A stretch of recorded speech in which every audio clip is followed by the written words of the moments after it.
Hello and welcome to the Christmas Everyday Club, where today we're going to look at Christmas movies with a prince.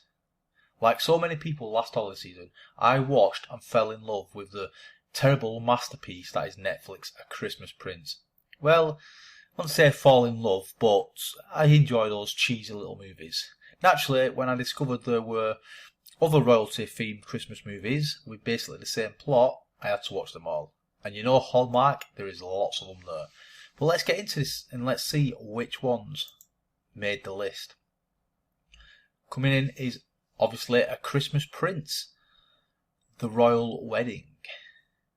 This, if I can remember correctly, was the second, maybe?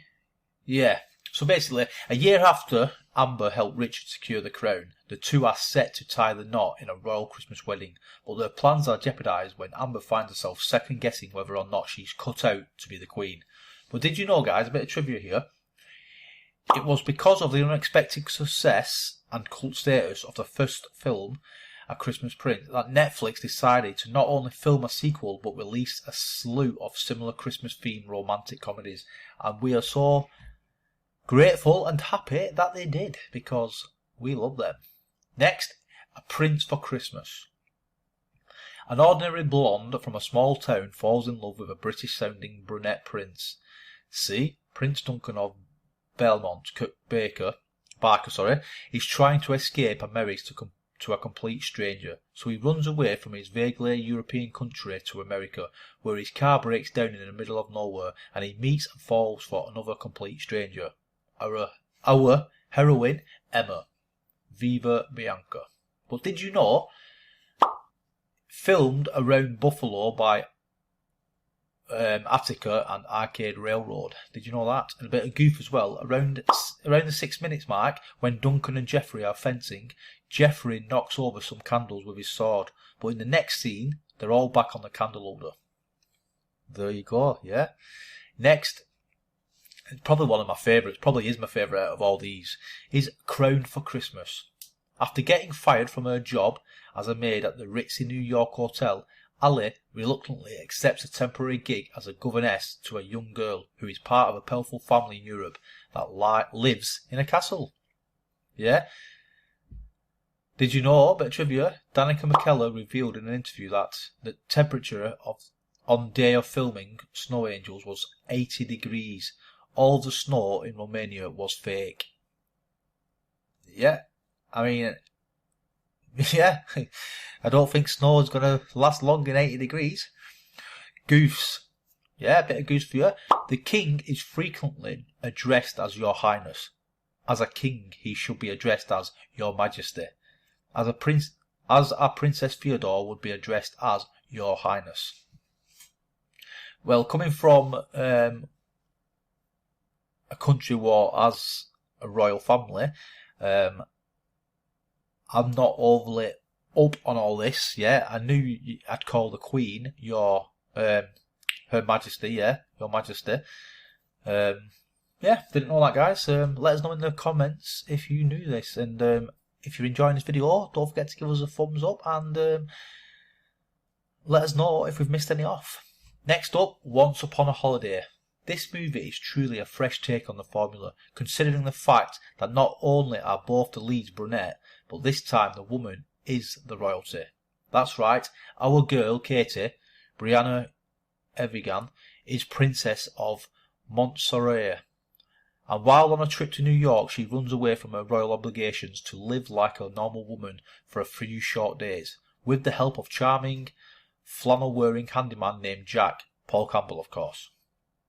It's a good movie. I like this one, guys. It is different, and if you've seen it, let us know what your thoughts are. But a bit of trivia as well. Greg, who plays George, yeah, is the father of Brianna, who plays Katie in real life.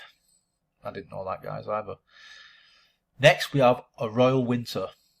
While on a last-minute European holiday, a young woman finds herself in the middle of a real-life fairy tale when a chance meeting with a handsome local leads to something more. But did you know, trivia, yeah, it was heard as the second of 3 original films in the Hallmark Channel's 2017 Winterfest lineup. Nope, I didn't know that. A bit of goofs as well. Children singing Freya Jacker and Lavender's Blue, but the music they're looking at is unrelated to those songs. No, I wouldn't have picked up on that either, guys. Next, and I know it's a little bit past Christmas, but it's pretty much around Christmas time. So, a Royal New Year's Eve. Caitlin, Jessie Scram, is a magazine assistant with dreams of being a fashion designer. She's assigned to help plan a New Year's Eve ball with Prince Geoffrey, Sam Page, while simultaneously designing a gown for his soon-to-be fiancée, Lady Isabella. Naturally, things get very complicated when Caitlin and Geoffrey begin to develop feelings for each other. But did you know Jessie Scram played Cinderella in the ABC television show Once Upon a Time, 2011? Next up, we have Christmas at the Palace, another one that I really enjoy as well. A king who is struggling to live up to his father's name hires an ice skating choreographer for a special Christmas Eve performance to celebrate the founding of his nation. Stars Merritt Patterson, yeah? In that, if you've not seen it. But did you know the exterior shots of the Royal Palace are in fact shots of the Terezimno Palace in Moscow, Russia? Bit of goofs as well. During the pageant, a camera is shooting at 24 frames per second, while this is likely the frame rate the movie itself was shot at and would be correct for shooting in North America. The setting was clearly somewhere in Europe where they would be shooting in 25 frames per second. That's a bit of geekiness for you guys. Yeah. Next, A Princess for Christmas. At the invitation of an estranged relative, a young woman travels with her niece and nephew to a castle in Europe for Christmas, where she unwittingly falls for the dashing prince. Another one I like, guys. It's probably one of the first ones I've ever seen out of all these royal kind of princess movies. Yeah. Let us know in the comments which one was your first one. But did you know the Castlebury Castle is actually Pels Castle, the royal palace of the Romanian kings, which can be found in Sinaia, Romania.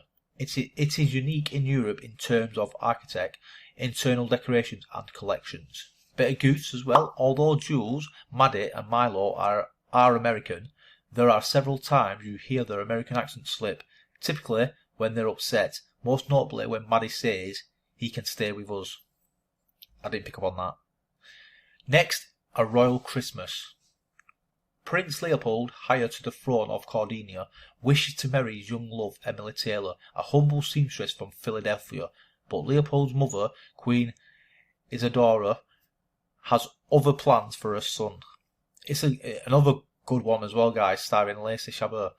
But did you know the film started out as a sequel to A Princess for Christmas 2011, but when the husband and wife, writer, director, producer team of Michael Damian and Janine Damian encountered scheduling conflicts, the script was rewritten to be a standalone story. Yeah, I'm happy with that, guys. Always good to have different movies, yeah. Goofs.